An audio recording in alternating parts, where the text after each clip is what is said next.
पहले यहाँ पर एक मैं नया चैनल स्टार्ट किया है बिल्कुल, जिसका नाम है आपका एमसीक्यू बायोलॉजी। तो दैट मीन्स यहाँ पर हम लोग स्टार्ट करेंगे बायोलॉजी, केमिस्ट्री, फिजिक्स और साइंस के सारे जो पीजीटी टीजीटी के लिए सबसे ज़्यादा इंपॉर्टेंट है। बिना लेट किए मैं सीधा स्टार्ट करूँगा। पहला आपसे क्वेश्चन पूछ रहा है, in which of the following group food material broken down outside the body and absorb. इनमें से पूछ रहा है आपसे कि कौन सा पार्ट है जहां पर फूड जो है बॉडी के बाहर आपका ब्रेक होता है और एब्जॉर्ब होता है। तो ये याद रखना, ये कैरेक्टरिस्टिक है आपका फंगस का। दैट मीन्स आंसर आपका हो जाएगा क्या, देखिए पहले में मशरूम दे रखा है, बिल्कुल सही है, लेकिन प्लांट्स के अंदर नहीं होता है और अमीबा के किस में नहीं होता है। ठीक है, दूसरा दे रखा है east, mushroom and bread mould. That means तीनों ही आपके, दोनों क्या है, तीनों ही आपके फंगस हैं। अगर बात करूं पैरामीशियम, अमीबा और उसकी, तो वहां पर देखिए ऑप्शन नहीं आ रहा है। दैट मीन्स आंसर हमारा क्या हो जाएगा, B. Okay, yeast, bread mould and आपका मशरूम। चलिए नेक्स्ट चलते हैं। सेकंड पूछे आपसे, the inner lining of stomach is protected by the one of the following. यहाँ पूछे जा रहे इनर लाइन जो है स्टमक की है, जो हम लोग का पेट की बात करें तो वहाँ पर आपका क्या होता है, आपको पता है HCl भरा हुआ होता है, तो वो किससे प्रोटेक्टेड रहता है। आंसर होता है, आपको याद रखना, पेप्सिन जो है वो आपका ब्रेक करता है प्रोटीन को, सलाइवा जो हमारे माउथ के अंदर होता है, वाइल जो है वो लिवर प्रोड्यूस कर रहा होता है। लेकिन यहाँ हम बात करेंगे म्यूकस, ये क्या करती है, इनर लाइनिंग ऑफ स्टमक के अंदर प्रोड्यूस्ड है और वही क्या करती है, सिंपल से याद रखना है, बचाती है इनर लाइनिंग ऑफ किसकी, स्टमक की। चलिए नेक्स्ट बात करेंगे। A few drop of iodine solution were added to rice water, what this indicate. जब हम लोग क्या करते हैं, आयोडीन सॉल्यूशन डालते हैं राइस वाटर, मतलब एक तरीके से समझ लेना है स्टार्च की प्रेजेंस को हम लोग आइडेंटिफाई कर रहे हैं। तो ये सीधी सी बात है, आंसर हो जाता है इसका डी। यहाँ पर हम लोग क्या करेंगे, ऑप्शन है मेरा डी बिल्कुल करेक्ट है। क्या करते हैं, स्टार्च की प्रेजेंस को पहचानने के लिए हम लोग यूज़ करते हैं आयोडीन सॉल्यूशन। नेक्स्ट बात करेंगे, in which of the following part food start and finally digested. पूछ रहा है कि किस पार्ट में फूड हमारा डाइजेस्ट होना स्टार्ट होता है और कंप्लीट होता है।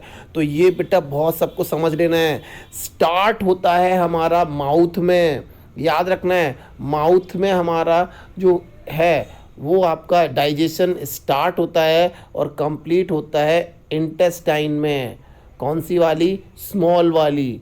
तो ये थोड़ा सा याद रखना है, इसका मतलब answer both A and B. तो ये ऑप्शन बिल्कुल करेक्ट हो जाएगा। ओके, तो इसको क्वेश्चन को समझना है, ट्रिकी क्वेश्चन है, काफ़ी यूज़ होने वाले क्वेश्चन है, पूछने वाले क्वेश्चन है। नेक्स्ट पूछ रहा है, एंड प्रोडक्ट ऑफ फर्मेंटेशंस आर। जब हम फर्मेंटेशन की बात करते हैं या हम लोग रेस्पिरेशन की बात करते हैं, तो वहाँ पर याद रखना है कि जब भी फर्मेंटेशन की बात करें तो वहाँ पर हमारा बनता है alcohol and carbon dioxide. That means आपका ऑप्शन हो जाएगा आंसर सी। सी हो जाएगा आपका, जहां पर हमारा बनेगा alcohol and carbon dioxide.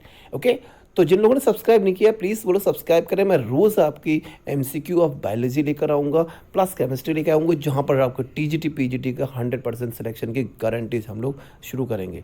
Okay, next पूछ रहा है, root of the plant absorb water from soil through the process of. यहाँ रखना है कि रूट ऑफ द प्लांट, हमारा रूट प्लांट्स के जो है वो वाटर को एब्जॉर्ब करते हैं किस प्रोसेस से। अब ये चीज़ समझ लें कि लिविंग अगर बात चलती है, लिविंग डिफ्यूज़न में होता तो यहाँ पर हम लोग बात कर सकते हैं नॉन लिविंग थिंग्स के लिए या गैसेस के लिए, लेकिन जब भी वर्ड आए किसी लिविंग के लिए तो आंसर याद रखना है सी, हमारा क्या हो जाएगा, ऑस्मोसिस। तो ऑस्मोसिस आपका 100% आंसर करेक्ट आ जाएगा। ओके, तो ऑस्मोसिस क्या हो जाएगा, आपका आंसर हो जाएगा आपका C, root of the plant absorb water from the soil by the process of osmosis. इनके अलावा अगर ऑप्शन में ऑस्मोसिस के साथ आपका एक और ऑप्शन होता है, नाम नहीं आ रहा मुझे अभी, 2 मिनट याद, चलिए मैं देखता हूँ बाद में। पूछा जा रहा है, what are the products obtain by the anaerobic respiration in plants. यहाँ पर पूछ रहा है एनएरोबिक, अगर एरोबिक बोलता तो हम लोग क्या करते हैं, कार्बन डाइऑक्साइड, वाटर, एनर्जी, लेकिन यहाँ पूछा जा रहा है एनएरोबिक। एनएरोबिक के केस में क्या होता है कि हमारा या तो इथेनॉल बनता है या फिर लैक्टिक एसिड बनता है। लेकिन जब बात पूछा जाता है, ये क्वेश्चन बहुत इंपॉर्टेंट क्वेश्चन है, समझना है कि व्हाट पूछ रहा है आपसे, what are the product of anaerobic respiration in plants, समझिए प्लांट्स में एनारोबिक रेस्पिरेशन नहीं होता है, तो हमेशा आंसर आएगा आपका B, carbon dioxide, water and energy. ये चीज़ याद रखना है, CO2 और वाटर ही बनता है, प्लस आपकी 38 ATP बनते हैं। तो एनर्जी में याद रख लेना है हमको 38 ATP। बेटा बहुत इंपॉर्टेंट क्वेश्चन है, बहुत ही ज़्यादा इंपॉर्टेंट क्वेश्चन मैं बोल सकता हूँ, इसलिए थोड़ा सा ठीक से समझ के कीजिए कि what are the product of anaerobic respiration in plants. याद रखना है इन प्लांट्स वर्ड आए तो आंसर बी रहेगा, और अगर इन एनिमल्स आए तब आपका आता है लैक्टिक एसिड, ऑप्शन ए हो जाता है या फिर सी हो जाता है। नेक्स्ट बात करते हैं, question number 8, name the substance those built up in the muscles during vigorous physical exercise may cause cramp. यहाँ पर पूछ रहा है, एक तरीके से मैंने बोला ना कि एनिमल्स में एनारोबिक रेस्पिरेशन, अब एनिमल में एनारोबिक रेस्पिरेशन हो गया है, तो जब भी होता है तो हम लोग जब दौड़ते हैं, कोई ज़्यादा फिजिकल एक्सरसाइज कर रहे होते हैं, तो उस वक्त क्या होता है हमारे अंदर थक जाते हैं या फटीगनेस आ जाती है, फटीगनेस, मसल क्रैम्प्स हैं। तो वो क्या होता है, एक तरीके से वो होता है जब हमारे बॉडी के अंदर फॉर्मेशन हो जाता है लैक्टिक एसिड का।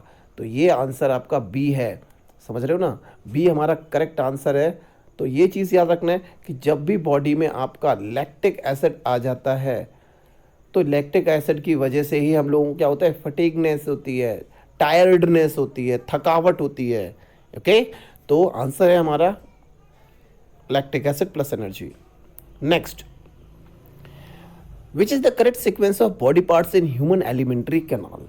यहां मैं बात कर रहा हूं एलिमेंट्री कैनाल में, तो सिंपल सा याद रखना, सबसे पहले हमारा आएगा माउथ, आपको पता ही है, सबसे पहले आता है हमारा माउथ, माउथ के जस्ट बाद आता है आपका ईसोफेगस, ईसोफेगस के जस्ट बाद आता है आपका स्टमक, स्टमक के बाद स्मॉल इंटेस्टाइन और फिर लार्ज इंटेस्टाइन।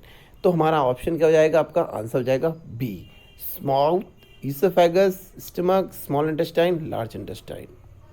चलिए next, the contraction and expansion of movement of the walls of food pipe. जो हमारा ईसोफेगस है, ये फूड पाइप है, उसके अंदर जो कॉन्ट्रैक्शन और एक्सपेंशन होता है, उस पर्टिकुलर प्रोसेस को बोला जाता है peristaltic movement. That means answer आपका सी है। तो क्या होता है कि जब हम लोग फूड ले रहे होते हैं, तो वहाँ पर इस तरीके की आपकी क्या होती है, इस तरीके से वेव बनती है। यहाँ पर मैं बात करूँ कि ये जो वेव बन रही है, फूड आपका इस तरीके से नीचे जा रहा है, ये इस तरीके से, तो फूड, मैंने कहा ये फूड पर्टिकुलर फूड है, और ये नीचे जब जाता है तो इस तरीके से जो वेव बनती है, उस वेव को ही बोला जाता है पेरिस्टाल्टिक मूवमेंट। ये हमारा कैरेक्टरिस्टिक होता है, समझ लेना है ये चीज़ को भी। चलिए next, glycolysis is also known as. अब ग्लाइकोलिसिस को फिर से बोला जाता है, तो ये याद रखना है EMP, एम्बेडेड मेयरहोफ पाथवे, जो कि डिस्कवर्ड की थी उन्हीं ने, इसीलिए ठीक से याद रखना है। नेक्स्ट पूछा रहा है, on oxidation of one molecule of glucose ATP is produce through aerobic respiration. अभी थोड़ी देर पहले मैंने बताया था कि जब भी हमारी रेस्पिरेशन होती है तो 38 ATP बनते हैं, तो 38 ATP आपके फॉर्म होंगे, यही चीज़ याद रखना है। आंसर हो जाएगा हमारा क्या, डी। चलिए next, which of the following present in lungs. अब इनमें से लंग्स में कौन सी चीज़ प्रेजेंट है, तो ब्रोंकस, ब्रोंक्यूल्स, एल्वुलाई। आपको पता ही है लंग्स क्या होता है। जब हम ये बात कर रहे थे, तो यहाँ पर थोड़ा सा मैं डायग्राम बनाना चाहूँगा कि ये मैंने कहा हमारा फूड पाइप है, एयर पाइप है, ठीक है। एयर पाइप के बाद ये हमारी, मैंने कहा ब्रोंकाई हो गई, ठीक है, इसमें इस तरीके से आपको पता है। ये हमारा ट्रैकिया हो गया, है ना, इसमें ये ब्रोंकास है, ब्रोंकस आपकी फर्दर डिवाइड हो जाती है, तो उसको हम लोग ब्रोंक्यूल्स बोलते हैं। मैं थोड़ी और बड़ी बढ़ा देता हूँ, ठीक है। और ब्रोंक्यूल्स के बाद आखिरी में इस तरीके से हमारी बनी होती है एल्वुलाई, और ये सब जो है वो आपकी लंग्स के अंदर प्रेजेंट होती हैं, ठीक है। तो ये हम एक लंग्स बना रहे हैं, ऐसा दूसरा लंग्स बनाएंगे, दूसरे लंग में भी सेम यही चीज़ प्रेजेंट होंगी, है ना। तो ये चीज़ याद रखना है कि लंग्स में आपसे पूछ रहा है, तो लंग्स के अंदर हमारी क्या होती हैं, तीनों चीज़ें होती हैं। आंसर हो जाएगा डी। चलिए, रेस्पिरेशन इज़, अब पूछ रहा है रेस्पिरेशन क्या है, तो रेस्पिरेशन याद रखना है, एनाबॉलिक का मतलब होता है जब कोई चीज़ सिंथेसाइज की जाती है, और फिजिकल प्रोसेस का मतलब होता है जो कि पता ही है आपको, फिजिकल, केमिकल, कैटाबॉलिक और बायोफिजिकल।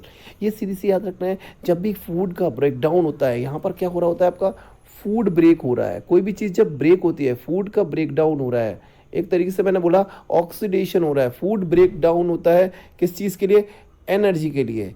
तो यहाँ पर इस प्रोसेस को, जब भी कोई चीज़ ब्रेक होती है, उस चीज़ को बोलते हैं कैटाबॉलिक। आंसर हो जाएगा आपका सी।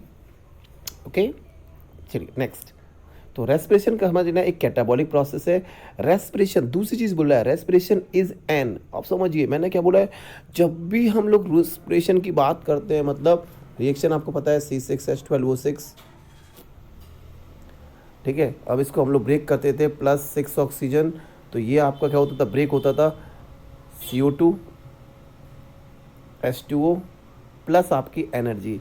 तो जब भी हम बात कर रहे होते थे, तो जब भी किसी रिएक्शन में एनर्जी रिलीज होती है, समझ लेना एनर्जी रिलीज होती है, उसको बोलते हैं एक्सोथर्मिक रिएक्शन। याद रखना है ये जो है वो आपकी एक एक्सोथर्मिक रिएक्शन है। तो रेस्पिरेशन जो है वो एक्सोथर्मिक रिएक्शन है, ठीक है, समझ में आ रहा है। तो एक्सोथर्मिक का मतलब हो गया आपकी थोड़ा सा समझने वाली प्रोसेस हो गई। चलिए नेक्स्ट बात करूंगा, during an experiment on photosynthesis what is the role of KOH।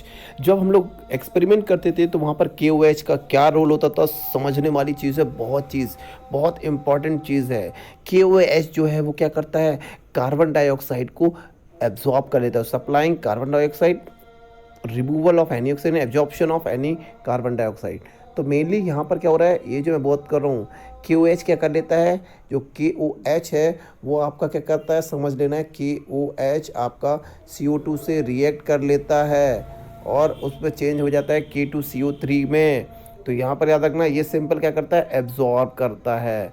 याद रखने वाली चीज़ें, कार्बन डाइऑक्साइड की सप्लाई को रोक देता है, ना कि सप्लाई करता है।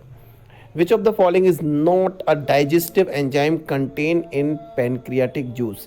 याद रखना है कि पैनक्रियाटिक जूस जो है, पैनक्रियास के जो एंजाइम होते हैं वो कौन कौन से हैं, वो आपका लाइपेज है, दूसरा आपका ट्रिप्सिन है। लेकिन HCl की बात करें, ये जो HCl है वो होता है किसका, स्टमक का। याद रखना है स्टमक का एंजाइम है, ये भी स्टमक का है, और म्यूकस भी थोड़ी देर पहले पढ़ा था हम लोगों ने, स्टमक का है। दैट मीन्स आपका ये दोनों तो गलत हैं। तो आंसर क्या होगा, फर्स्ट एंड फोर्थ। चलिए देखते हैं फर्स्ट एंड फोर्थ किस ऑप्शन में है। फर्स्ट एंड फोर्थ आपका बी ऑप्शन में है, आंसर हो जाएगा बिल्कुल करेक्ट। तो ये याद रखना है कि जो फर्स्ट वाला है वो और फोर्थ वाला है वो दोनों ही पैनक्रियास के एंजाइम है, बाकी दोनों स्टमक के हैं, ठीक है। तो इसके अलावा जो लोग चाहते हैं कि हाँ हमको इसका रेगुलर चाहिए, तो मैं रेगुलर में आपको ये वीडियो अपलोड करूँगा। आप लोग को समझना है, सीरीज़ करना है और सीरीज़ को ढंग से याद करना है। The enzyme pepsin and trypsin are secreted respectively. अभी मैंने पढ़ा है पेप्सिन जो है, याद रखना है पेप्सिन, थोड़ी देर पहले मैंने बोला पेप्सिन जो है, पेप्सिन ये स्टमक रिलीज करता है। एप्सिन जो काम का समझ लेना है, ये स्टमक का है। और जो ट्रिप्सिन है वो अभी इससे पहले वाले क्वेश्चन में हमें समझ में आ गया, वो पैनक्रियास का क्वेश्चन है।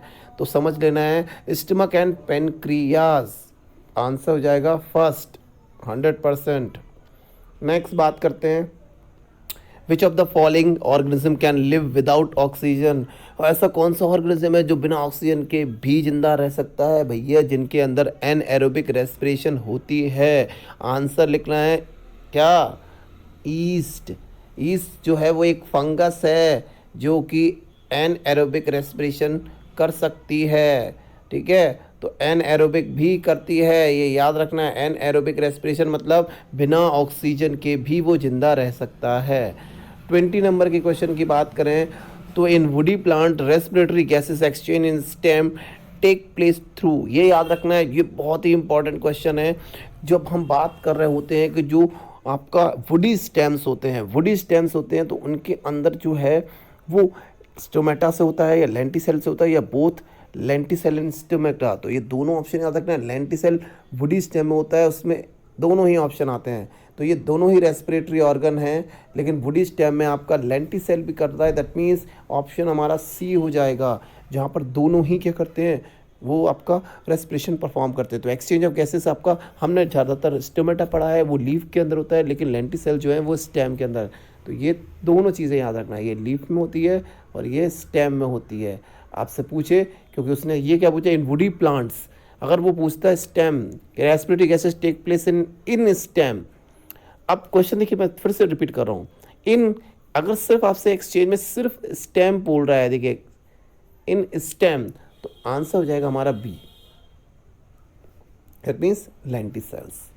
तो जिन लोगों ने प्लीज़ सब्सक्राइब नहीं किया है वो लोग सब्सक्राइब करें, शेयर करें। अगर अच्छी लगती है वीडियो कमेंट करें तो मैं वीडियो बनाऊंगा, अदरवाइज़ मैं वीडियो को नहीं बनाऊंगा। मैं यहीं पर अपनी सीरीज़ को स्टॉप कर देता हूं।